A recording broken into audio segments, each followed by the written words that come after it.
Hey, welcome to another episode of the Rocket Revenue Podcast. My name is Troy Barter. Our co-host Gabe Paganin is out, but we have, I think, our first guest, Luke Ruffing. So, quick background on Luke and why Luke's here.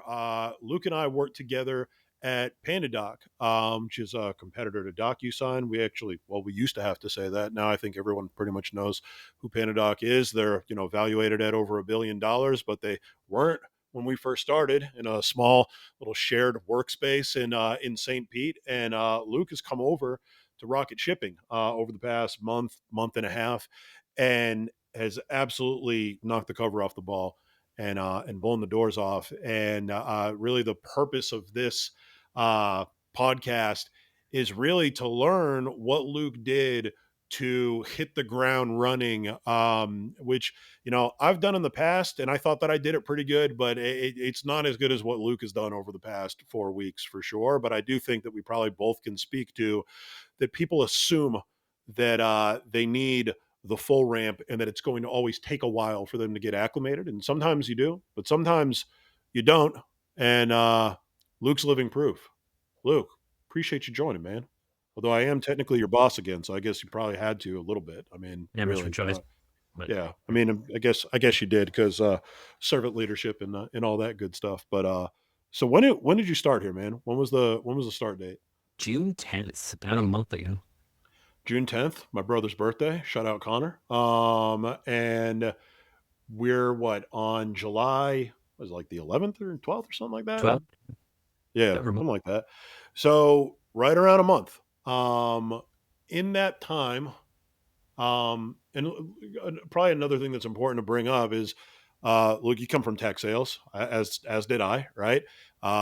Rocket Shipping, we have a SaaS offering technically, right, through our TMS, but it really is a brokerage at the, as well. It's both at the same time to help companies scale and everything, and it's definitely a different industry. I think for the most part, the personas that you were used to selling to were like other people in tech sales. A lot of the time, it was like peers almost, VP, or the PRO.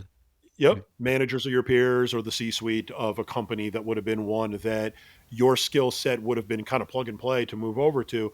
It's a little different here, like in terms of the process, in terms of even how you get paid on the deal. Because like if people buy and then they don't ship, it doesn't really matter whether or not you got them to sign it. So there's a lot of terminology, there's a lot of experience that helps that you did not have, and neither did I really when I started. Yet, how many meetings have you booked so far? 12 so far on the enterprise side.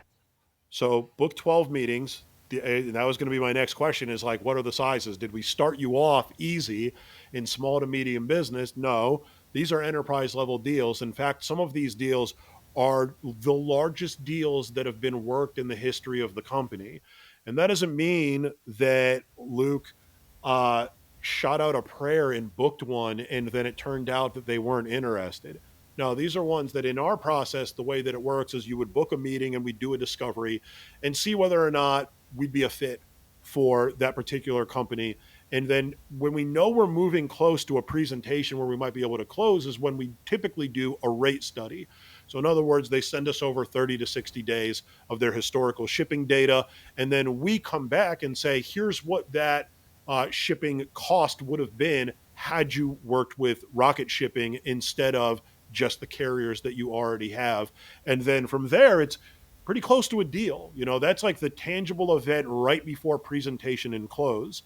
So you said book 12 12 so enterprise. far. Yeah. Some of them haven't even sat yet, by the way, right? Some of them are booked and they haven't sat. How many rate studies do we have in process right now? Got 4 process, 2 verbal, so that's 50%. 3 of them we Yep. haven't sat yet. Then we're Yeah. chasing out a couple others. So out of the nine, we had a verbal out of six, which is two-thirds of them, and almost half of them we actually have the rate studies in hand. And obviously, like I know this jargon to like some people that are watching this, it might not make much sense, but like those are kind of unheard of conversion rates for us, particularly at the enterprise space where the deals are massive that customers or prospective customers would number one show up to the booked meetings because your stick rate is probably in the 80s or 90 percentile. I think it's probably in the upper 90s, honestly, or mid 90s, and that's also unheard of. So stick rate's high. when they show we're getting the rate studies, we're getting verbals, and they're actually delivering on the rate studies.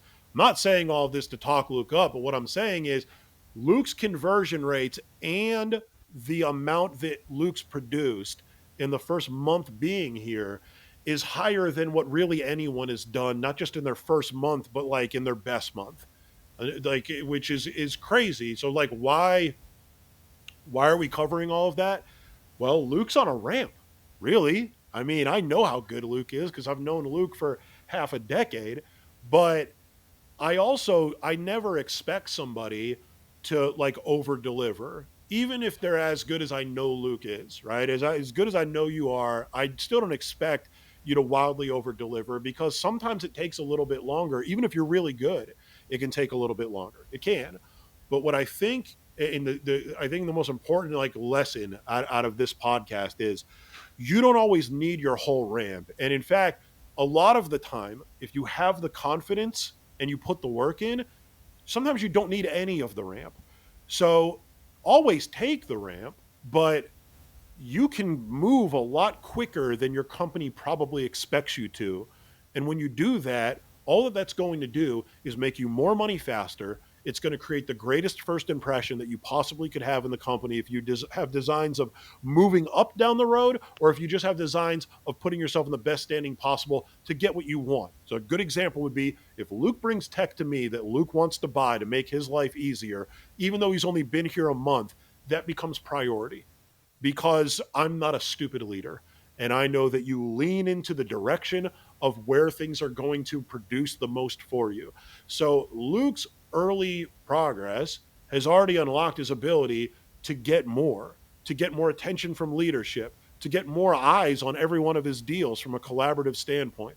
Like a lot of that. And if you just assumed, Luke, they're like, oh, well, I'm in ramp. I probably ain't going to get much done in my first month. So, like, the expectations are low, so maybe so should my activity and so should my results because they're low. I think that that's like one of the most important lessons that someone can have when they start new somewhere. But what I really wanted to kind of like peel back selfishly for us when we bring in new people and even for anyone that's already here, like how the hell did you do it that fast? So I guess we could start there, man. Like in terms of like when you got on the phones and when you started to prospect, like what was the approach that you took?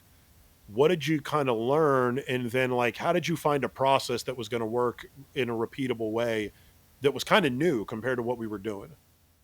And so my whole mindset coming in is how can I make an impact? What can I bring to the table that's different? Because you mentioned all the industry jargon earlier in this pod. I Yep. still don't know what half the things mean in shipping and logistics. I'm still learning that that's part of ramp. But Yep. where is my skill? Well, it's in starting conversations, booking meetings, and creating pipeline. So how can I make an impact? It's through activity.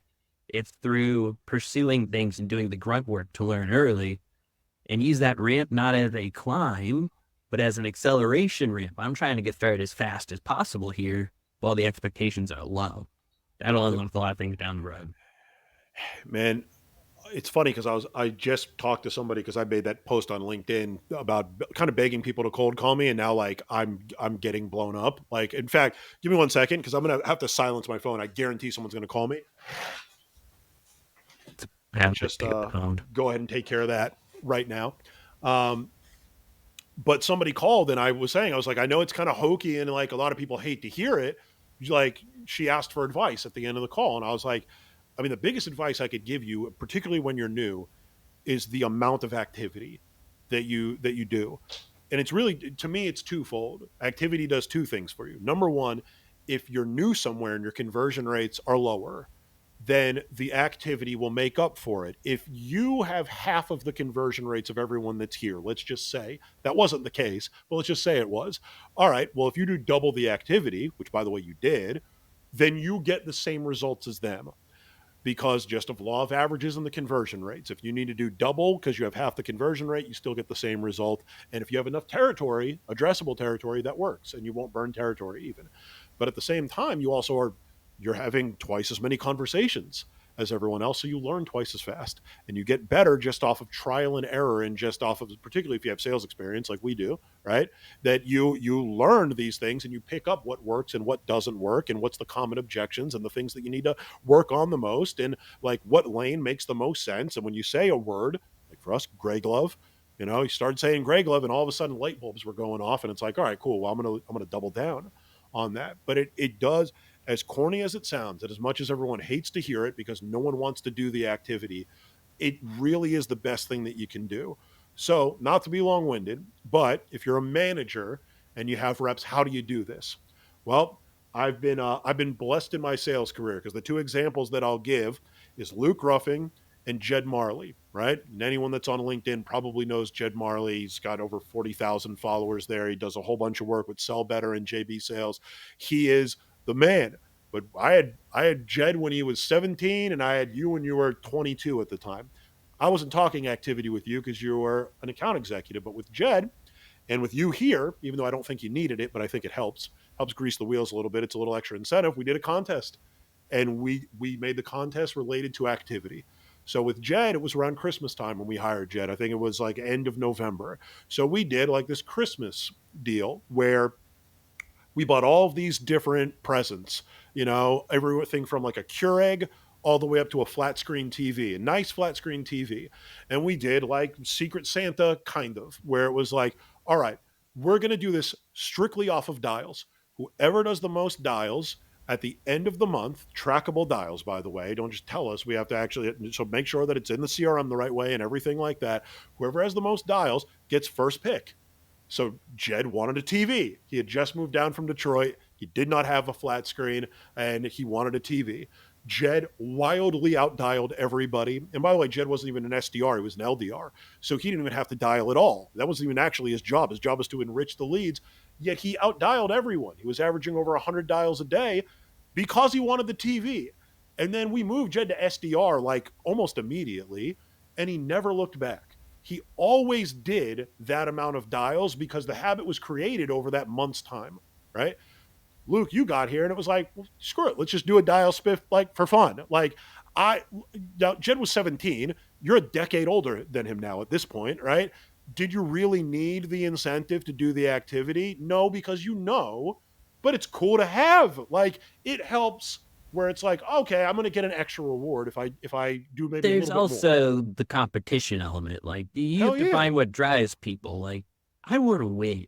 Jed, I Yep. know for a fact, still has that flat screen hanging up in his apartment right now. Yep. That was big for him. It was something different, something separating him, that somebody wanted. I'm looking for the So competition. I'm looking for a way to stand out, prove it. But I'm not yep. giving a platform to do so. So if you know as a manager that if you bring somebody in and you want to, what do you want to do? You want to spark great habits, and you want to foster those, and you want to develop those, and you want to fan the flames. Well, then if you know that the biggest thing, you're hearing it from me, hearing it from Luke, and Jed would tell you the exact same thing. When you're new, if any part of your job is prospecting, then activity is the greatest thing that you can do to get better faster and to build a pipeline and to get sales. Well, then you should be incentivizing that. So it should not be. Most people are not motivated by you've got a minimum assigned to you. I don't assign dial minimums. I never do. The only time that I assign a dial minimum is if someone's performance is so low that they have to go into micromanagement mode. But outside of that, I don't ever do it because I don't think that salespeople, the good ones, never need one because they already have their own standard. But you need to create that standard to start with, and you need to foster that habit. So do it in a positive way where it's like, hey, if you do this, whoever wins gets this. And if you have enough competitive people, yeah, maybe only one or two will win, but the habit gets created in the other ones. And then you circle back around and say, hey, look, like you did twice as many dials as you usually do. So sure, you didn't win, but now let's rewind the tape and look back at what happened with those dials. Look at how many more conversations you had this week. Look at how many meetings you booked. Out of those meetings, look at the volume of the potential deal size on those meetings and what you can get out of them. And it's huge. Like there's so much that they can get from that. So even if they lose, you can leverage this as a positive for them because not everyone's going to win. But you say, hey man, a month from now, maybe we'll do another one. Or maybe 2 weeks from now, we'll do another one and you'll have a chance of being able to work to win. What could you have done differently? What can I take off your plate? As a manager, that's one of my favorite things to say. I don't like to say, hey, you need to dial more. I say, hey, what can I take off of your plate to make it so it's easier for you to be able to dial more? That, number one, when you deliver that to a salesperson, they respect you a lot more. And they want to fight for you a lot more because they know that you're not just being like an idiot who's unrealistic with your expectations. You're like, all right, if you missed your dials, then I'm going to assume that you have good intent. So if I'm assuming that, then obviously if you missed, then that means there's too much on your plate for you to be able to get the dials in. What you'll find also as a manager is when you say that, a lot of times the rep will be accountable and just be like, I actually don't have anything that you need to take off my plate. I just need to dial more. And then it's like, all right, cool. Well, then let's break that down. Why aren't you? If you know that's the case, let's talk through it and try to find a motion for you that'll work. But I don't want to get too like kind of caught off on that. But I do think that it's insanely important, and I do think like Luke, like I won't ask you, but I know that you've made multiple six figures a year, like and done really well for yourself. Yet starting somewhere brand new, in spite of that, you're number one account executive at PandaDoc. That's a company valued at over $1 billion, right?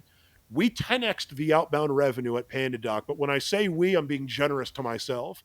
It's really was you and Jed that did pretty much all of it, and I did a good job managing you guys and keeping you happy. I would say more than anything, maybe a little bit strategy, but yeah, most of it was you guys, right? Like so, but yet you come here and number one, you're not better than anybody else in terms of the fact that you need to put activity in.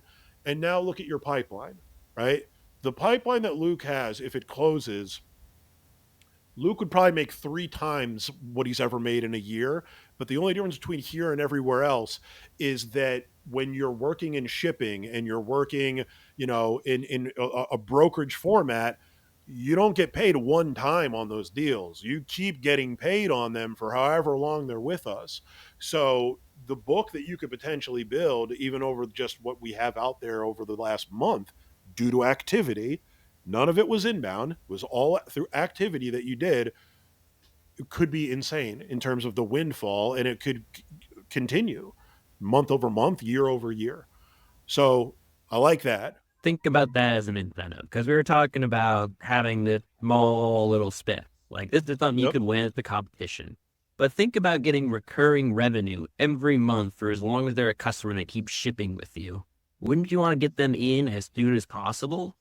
Build that relationship, Yep. build that trust, and earn their business? That is another thing that add on top of it. It's not what you say as a manager. And that's what I like about working with you, Troy. How you present things. You bring value to the rep, whereas most managers are taking away value. They're building things for themselves. You're thinking about how can I make my rep more productive? What can I take off of his plate? How can I bring this forward to him or her to make them better in a selfless way? That's something you don't see from managers. That's why I want to work with you again. But Well, I we start appreciate that, working man. them. What I'd say is like, I'm more selfish than probably most people I know, but I think I'm just slightly more logical in how I'm selfish. In other words, like you were saying, like when you first got here, you thought about, well, what are my strengths? What are my real talents? Right? All right. I know that your one of your talents is the fact that you're tenacious on the phone, but you have so much of this other talent that it's like, man, if I could just get Luke connected to more people where he didn't have to do kind of like the grunt work of an SDR, maybe that's a dialer or maybe that's something else. Like, but that's like where we're at, where it's like, all right, I have a rep that's crushing it. Now, traditionally, 5 years ago, let's say, wherever we may have worked at in the past that I already said, I won't say it again. What would they do if Luke did what he did over the past month? Well, they'd raise the target. That's what they do. That's how we get more out of Luke is we just raise the target. We'd Hire more adjust it reps. and tell him we didn't realize that you were this good. So now we're going to make you work harder and you're on a variable comp plan that's weighted to your target. If you hit 100% to target, you make this. If you go over, you get more. All right. So if the target goes up, Luke's income doesn't go up. His expectations go up without his income going up. And that's how a lot of companies still run it. Well, here's kind of the problem with that is that your best salespeople almost always are coin operated. And they also are like the salespeople are more skeptical than people that aren't in sales. So when you do something like that, you crush the relationship that you have with your salesperson, because they clearly see based on your actions that you don't have their best interest at heart. Because if you did have their best interest at heart, they know, all right, if you already had that plan and you were happy with that plan, you were happy with those targets, and if they go over the target, you've already done all of the work. You nerds in the back with master's degrees already did all the work of that. If this works, we make money. All right. So if you raise the target, it isn't because there was unforeseen expenses. It isn't because this is the only way that we can make money. It's because you're being greedy and you're cutting off your nose to spite your face. That's why you shouldn't be in the business of taking away money from your top reps. You should be in the business of finding ways to give them more money and more incentives, because even if you might get less of the pie, your best salespeople take that pie that you have and turn it into the Guinness World Records largest pie that was ever freaking baked. If you do it right, and then that smaller slice becomes massive. It's bigger And than the original pie. it's so simple. Yet the problem is that a lot of the people that determine that type of stuff, and not to talk up Rocket, but really, man, I love working here. I really do. And it is the difference. Our head of revenue, who's me, has has done every sales job and has had a hard time doing it. And I really can empathize with my reps, not fake empathy where I can, oh, I understand where you're coming from. Like I say that to my wife, like when she's had 5 kids, right? Oh, I You understand. ever had No, that I one? don't. Of course I don't. There's no way that I possibly could, right? And Gabe, who's our CEO, co-host, came from sales, and he's a really good salesperson. So Gabe can logically see, all right, we need to make sure that these guys get paid if they're crushing it, and gals get paid if they're crushing it. How do we make their life easier? Because we did it before. But the people that handle this stuff at a lot of companies and a lot of tech companies, like we work with a CRO, and it's like, well, what did you used to do in sales? You're a revenue officer. Oh, you were a lawyer? That's that's what you did? All right, so how could they possibly have empathy for a top salesperson? They've never been one. They wouldn't know one if they met one. Like, so how could they possibly build out a comp plan that makes sense? So when somebody like Luke comes along, and it's happened to me as well at places where I was an individual contributor and they absolutely crush it, they just raise the target. It's like, no, don't do that. What you need to do is make sure that they're getting paid exactly what you promised them. You need to start thinking about other incentives that would keep them motivated to do what they're doing, because some people have a variable personality. It's an old book by Tamara Lowe called Get Motivated, where you can unlock your motivational DNA. And part of it is people are stabilizers or they're variables. If you're a variable, like a good example would be if someone said to you, Luke, and obviously pretend that you don't have anything tying you down, right? We're both married, we both have kids, right? But let's just pretend that we were single guys early in our career and someone said, Luke, we got a great opportunity for you in Seattle, Washington. We're going to move there for 3 months. Pack your bags. Are you excited about that or not excited? I know that I get excited about that shit. So I know that I have a variable personality, which means when things change up, if it means good things to come, I get excited. All right, cool. Well, if you know that about that person, then you need to always be changing things up in a positive way for them. Have new incentives, get creative on cool contests that you can have different rewards, president's clubs for them to shoot towards, things outside of that they can shoot towards. And the more that those are there and the more that you deliver on them when you have them, the more that you're going to get from them. And those contests and everything, it's small stuff. That dial thing that we did, it was like $100 gift card, right? And the one with Jed, yeah, it's a TV. I guarantee flat screens are not that expensive. Even But half a decade ago, it was not that much. But to Jed, it's like, oh damn, like I can leave with that big TV as long as I just pound the phone every day. Like so, like really, when you notice these things that lead to success as a leader, you do not want to do anything that could even remotely slow the momentum down. You want to pour gas on it. You want to fan the flames. They're at the crest of the wave and they're about to start surfing it down. You should not be in the business of trying to push them off of the surfboard. Like, how can I make it easier for them? How can I make the wave longer? How can I give them a better board? Right? And this is something I've thought about a lot. You train your best salespeople to ask these pain questions, uncover these initiatives, and figure out when somebody's bluffing, when they're not, how to negotiate with customers that you're trying to bring on board. You don't expect them to be able to sniff these things out internally? That's very naive. So if you start changing things up, you start pulling the rug out from under them, they're not going to sit there and take it either. They're going to understand where things are going and start asking questions. And you're burning a lot of trust. Yep. Um, and man, to me, when I bring in a new hire, it's the most important thing to me is like, man, I want them to trust me. Like, and the way I used to always measure that was like, are they willing to have a negative conversation with me or tell me something that's wrong or when things aren't good and they're not happy, are they willing to tell me that? Or are they like, particularly in person, like I could be slightly intimidating. I try not to be, but like, I know that that can happen. I really try not to be, but I know that that can be the case. And then someone might be a little hesitant. So like I go the extra mile, or at least I try to be like, you really can't tell me anything. And I want you to tell me the negatives because I have to solve them for you.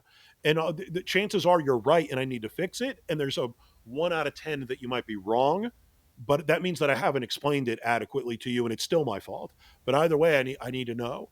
Like these are things like if you're a sales leader and you think, oh, well, we pay them well and that's good enough. No, it's not. It's not good enough. And you, by the way, then what's the point of your job?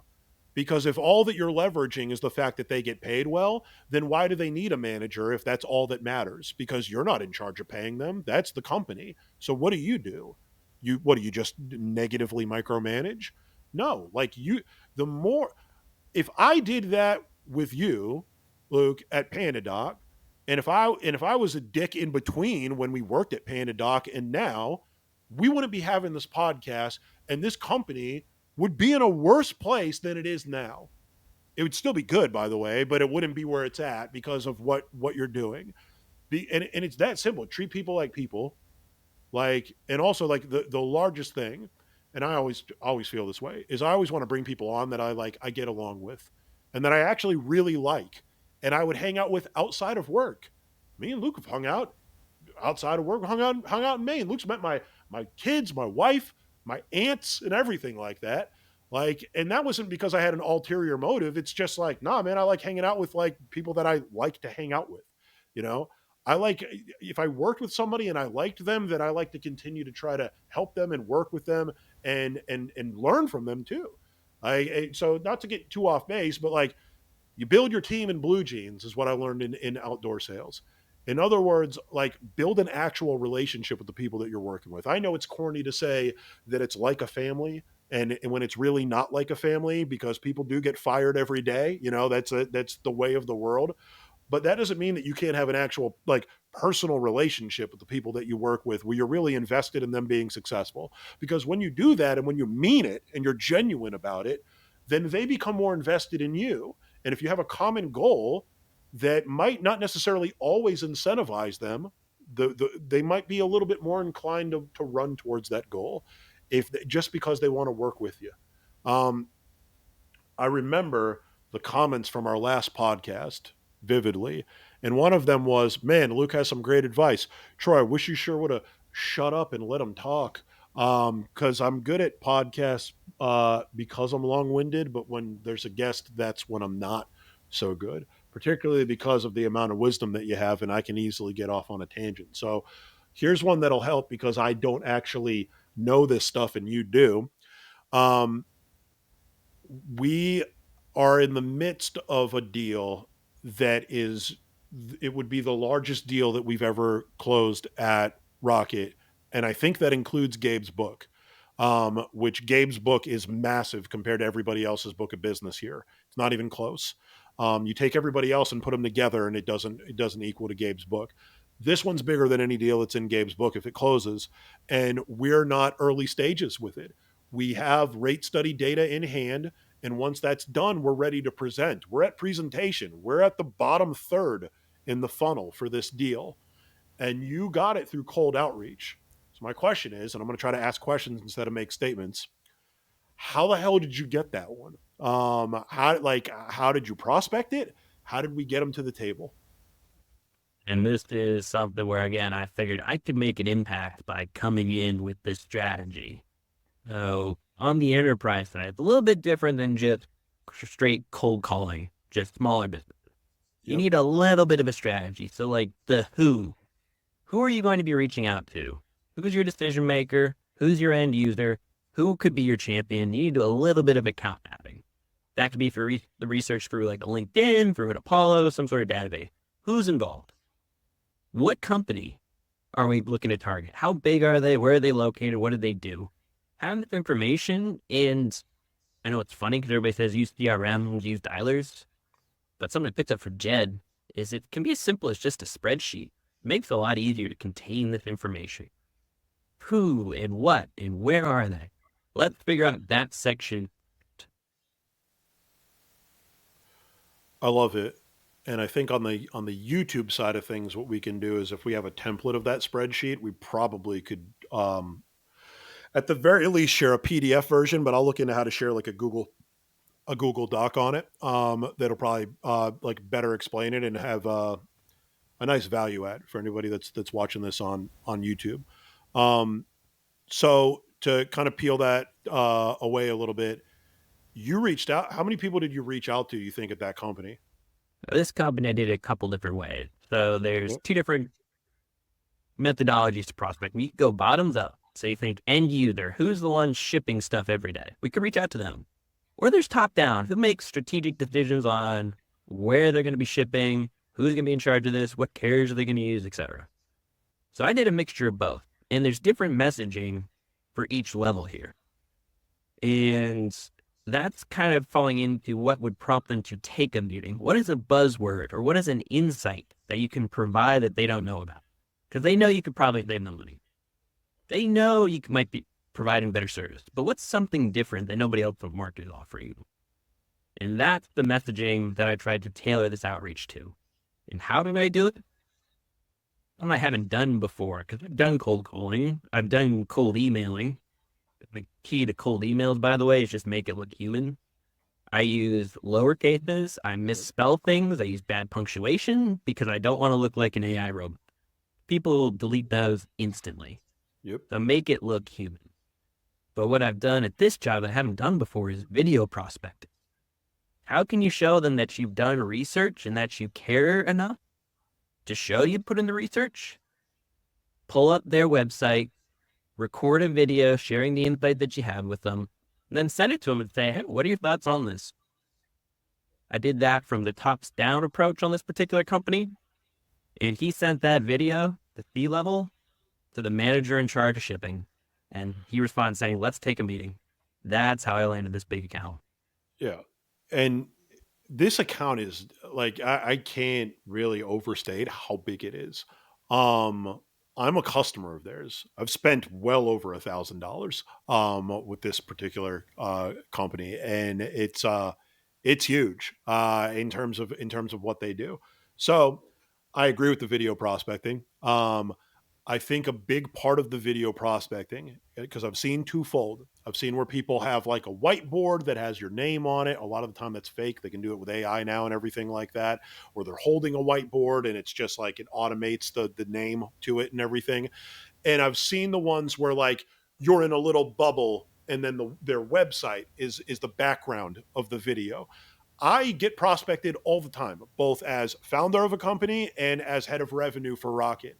And whenever someone hits me with the video with our website in the back, I know they did a little bit of work. And when I see that somebody did a little bit of work, I immediately just feel like, all right, I should at least hear them out because they're actually really trying. Like they're not mailing it in. And also like I the chance of it being relevant is higher. If I see my website, I'm like, oh, well, this is relevant to me. I should at least pay attention to what they have to say. Maybe it's something important. Maybe it's something that'll be helpful. So, and I know you probably won't have it perfect, but could you give me like an overview of like a dry run of like what the talk track might have looked like without saying the company's name? Absolutely. So I was reaching out and I start the video on their website, but it's, hey, name, who's in charge of shipping for you? We're working with customer who's similar to you guys. They were struggling with XYZ because it was too expensive. Or they're doing this other option, which didn't give the customer good service. We've discovered something new that kind of meets in the middle. We call it gray glove delivery. Who should I talk to about this? Can you point me in the right direction? End I scene love with it. the video, and you ship that out. I love it. So I wouldn't expect a lot of the people paying attention to this to know what gray glove is, because none of the people that Luke is saying it to know what it is, because it's new and it's really just a new term. But the thing is that when you're cold calling, goal it's two. And Luke, we already talked about this. There's really two goals in my opinion. One is you need to separate yourself from everybody else that's cold calling. So, like Luke had said, when I sent an email or when you sent an email, misspellings, maybe something lowercase when it shouldn't be, stuff that shows that it came from a human being when everybody else is sending emails through AI, right? Most people are. So it's like automatically your email, you're separating yourself from everybody else by doing that. So when you say gray glove and no one else is saying it, we immediately separate ourselves from everybody else, or you immediately separate yourself from everybody else.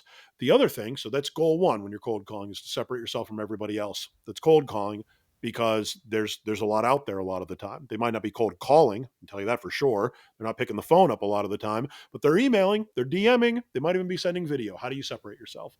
Well, that term helps separate as well. Saying gray glove when no one else is saying it It's an insight. automatically. It is something new that creates some curiosity. Maybe I want to learn more about it. Yep, because people hear white glove and people hear, your standard curbside delivery, but they don't hear about the in between, which is gray glove, which in reality is really just like threshold delivery. You're not delivering it into their house, into the room of choice, but it's up to the threshold. And a lot of companies don't do that. A lot of carriers just deliver it curbside, or it's room of choice and there's no in between. Well, that's what gray glove is. But so separate yourself from everybody else. And what I'm looking for when I'm cold calling is for a light bulb to go off. So a lot of times when I'm doing a cold call pitch, I'm bringing up 3 or 4 different pains that we solve in my positioning statement. I know people don't like to hear the word pitch. I call it a pitch. Sorry that it's called a pitch. It's still a pitch. You're pitching. If you're presenting, you're pitching. Sorry. Sorry you don't like how it sounds. Sorry you sound like a carnival barker. Whatever. That's what we are at the end of the day. Sorry. More Sorry to like a break your carnival heart. barter, but Change jobs if you don't like it. This is what we are at the end of the day. Yeah, we ask questions too, but at some point you do have to pitch, right? you So have in to the present. pitch, I say those things because what I'm hoping for in those 3 or 4 pains is that a light bulb goes off.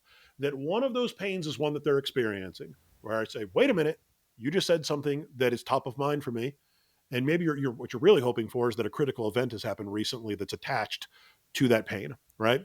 But at anything, you just want a light bulb to go off. So when Luke says gray glove and they don't know what gray glove is and they're getting cold called by everybody that's telling them the same thing, most of them aren't even leveraging service, by the way.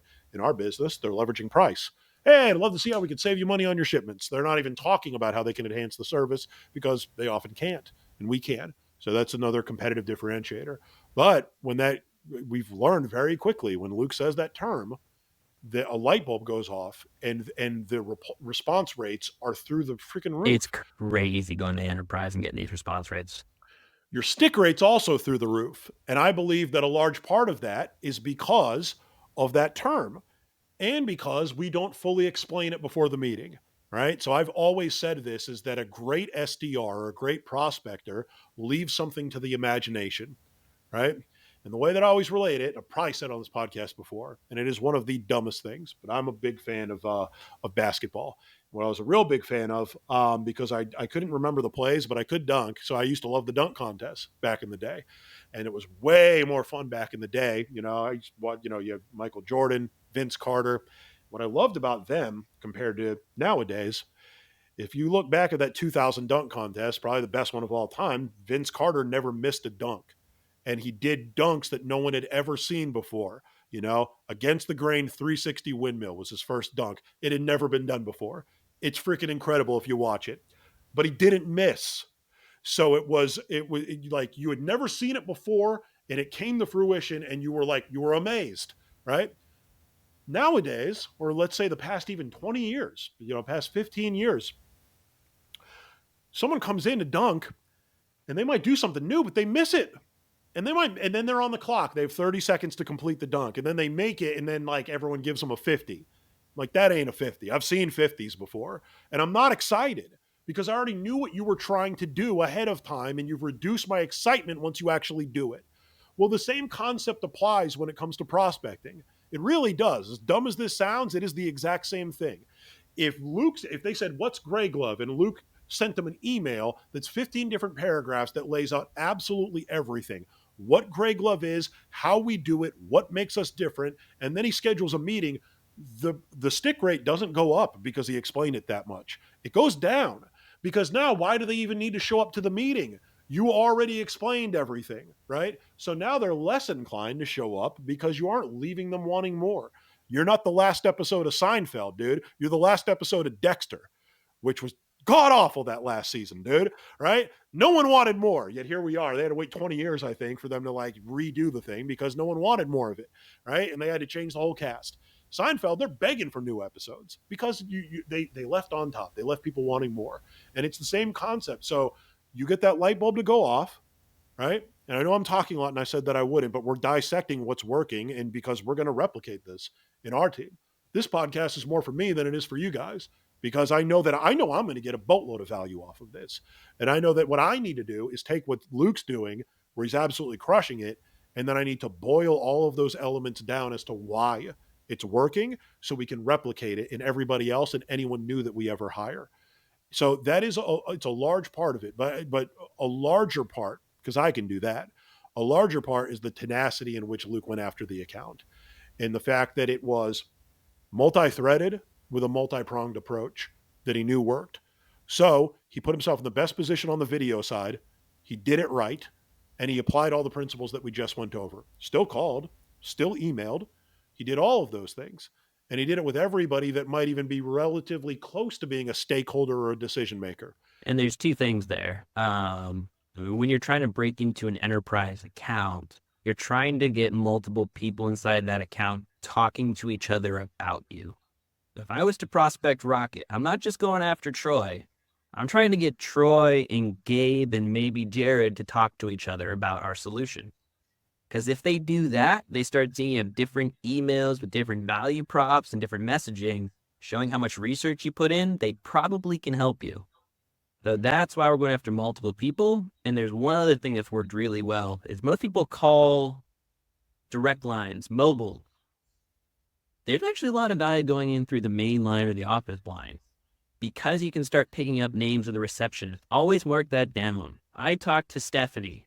Isn't that right, Troy? You know Stephanie. And I Yeah. build a little bit of familiarity. We call it near bound, but God bless. leveraging things and people that they know with a little bit of a reference help break down walls and build a little bit of trust. So they're actually open to having that light bulb go on. And that's the final thing is don't just call direct. Try to pick up information from other people. Who's in charge of this? Can you point me in the right direction? Do you mind if I name drop you? Say that we spoke. Those are things that can open doors. And all you're trying to do is start a conversation, which can turn into a meeting. And at that point, you start laying out more insights that can progress these deals and lead to happy customers. That's the soup to nuts on it. So I love it. I very much love it. I'd say two things. How does someone get a Luke or find a Luke? Would be one thing that I bet people probably are asking. And then the next one is how do you keep them? Because that's the other side that matters, right? Well, how do you get them? So obviously, Luke comes in, he blows the doors off. He does things that have never been done before here. He's absolutely crushing it. You can imagine. First meeting I have with Gabe is like, all right, from now on, everybody that we ever bring in, we're going to make sure is just like Luke. I'm like, man, have I got some bad news for you? Because good luck finding a lot of them. I've been in sales since 2005 or 2006, almost 20 years, right? I've known one other person that I'd say is like Luke, maybe two. One was crazy because they worked together, which is Jed, in terms of his how introspective he is, how competitive he is, how dialed in he can be when he's at work, and the amount of activity that he's willing to do. It's very difficult. And the only other one is from door to door. I still talk to him once in a while. I'll link him to this podcast, Ryan Maley, who just was an absolute workhorse, wildly competitive, ex athlete, very entrepreneurial. So that's the profile, right? And I could name a couple other folks. There was a woman I worked with at Fleetmatics, but I wouldn't call her out because of what things happened down the road. But long story short, the reason why I want to kind of bring her up is she absolutely was a workhorse too.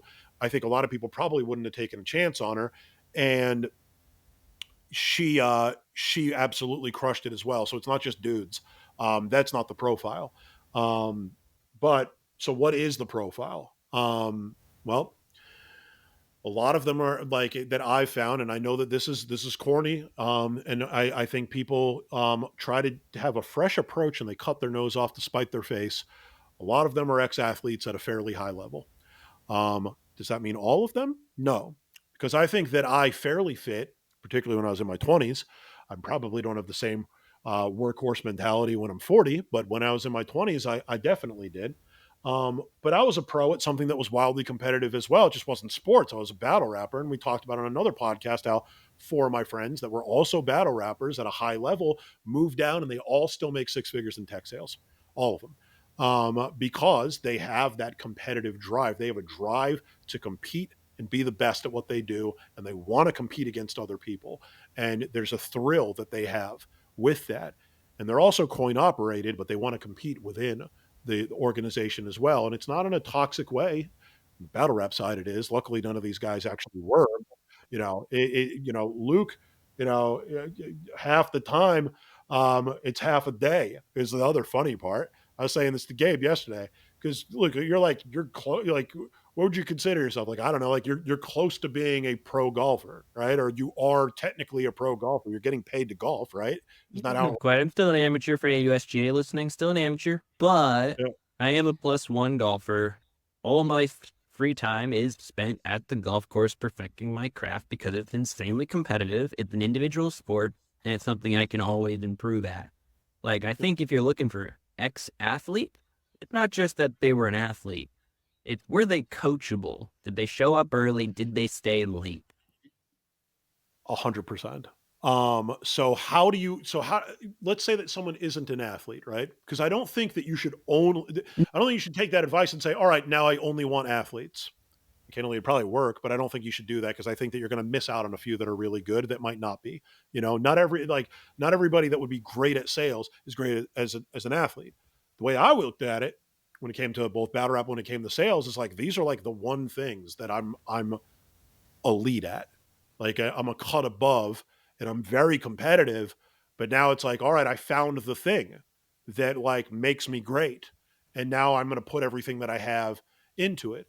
So I would say the way that you would figure that out in an interview when you're talking to someone is you have them walk you through how they've approached old hobbies that they had, anything where they were competitive in the past, anything that was results driven in the past, in past experience, whether it be old jobs, whether it be old internships, whether it be sports that they played, hobbies that they had, passions that they had.